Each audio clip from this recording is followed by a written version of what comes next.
feet from me, searching the long shadows cast by the setting sun. In fact, the man cast the long shadow himself, which passed over me, so he didn't seem to see me. But with the sun at his back, it was also difficult for me to see his face or to guess his intentions. I said, "Help you." He turned his head toward me. "Oh, hey, John. Didn't see you there." "Have a seat, Chief."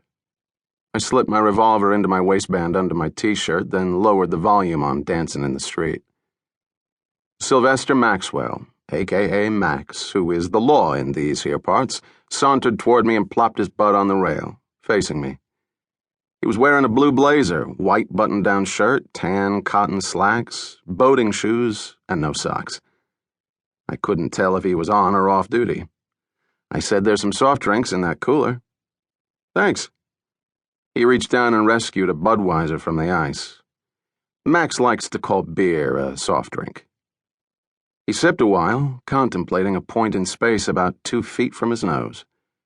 I directed my attention back toward the bay and listened to Too Many Fish in the Sea, the Marvelettes. It was Monday, so the weekenders were gone, thank God, and it was, as I said, after Labor Day when most of the summer rentals terminate, and you could feel the solitude returning again. Max is a local boy, and he doesn't get right down to business, so you just wait it out. He finally asked me, "You own this place?" "My uncle does. He wants me to buy it." "Don't buy anything. My philosophy is if it flies, floats, or fucks, rent it." "Thank you." "You going to be staying here a while?" "Until the wind stops whistling through my chest." He smiled, but then got contemplative again. Max is a big man, about my age, which is to say mid-40s, wavy blonde hair, ruddy skin, and blue eyes. Women seem to find him good-looking, which works for Chief Maxwell, who is single and hetero. He said, "So, how are you feeling?" "Not bad." "Do you feel like some mental exercise?" I didn't reply. I've known Max about 10 years, but since I don't live around here, I only see him now and then. I should say at this point that I'm a New York City homicide detective, formerly working out of Manhattan North until I went down. That was on April 12th.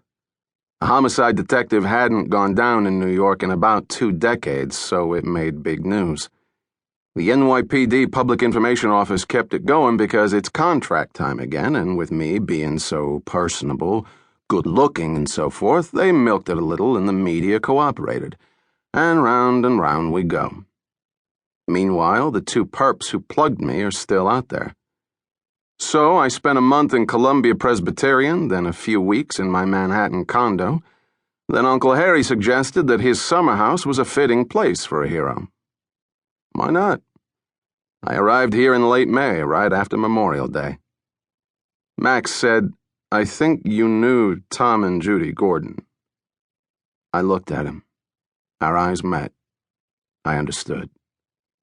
I asked, "Both of them?" He nodded. "Both." After a moment of respectful silence, he said, "I'd like you to take a look at the scene." "Why?" "Why not? As a favor to me, before everyone else gets a piece of it. I'm short on homicide detectives. In fact, the Southold Town Police Department has no homicide detectives, which usually works out okay because very few people get iced out here. When someone does, the Suffolk County Police respond with a homicide detail to take over, and Max steps aside. Max does not like this. A bit of locale here. This is the North Fork of Long Island, state of New York, the township of Southold, founded, according to a plaque out on the highway, in 1640-something by some people from New Haven, Connecticut, who, for all anybody knows, were on the lam from the king. The South Fork of Long Island, which is on the other side of Peconic Bay, is the trendy Hamptons. Writers, artists, actors, publishing types, and other assorted anals. Here on the North Fork, the folks are farmers, fishermen, and such. And perhaps one murderer. Anyway, Uncle Harry's house is specifically located in the hamlet of Mattituck, which is about 100 road miles from West 102nd Street, where 2 Hispanic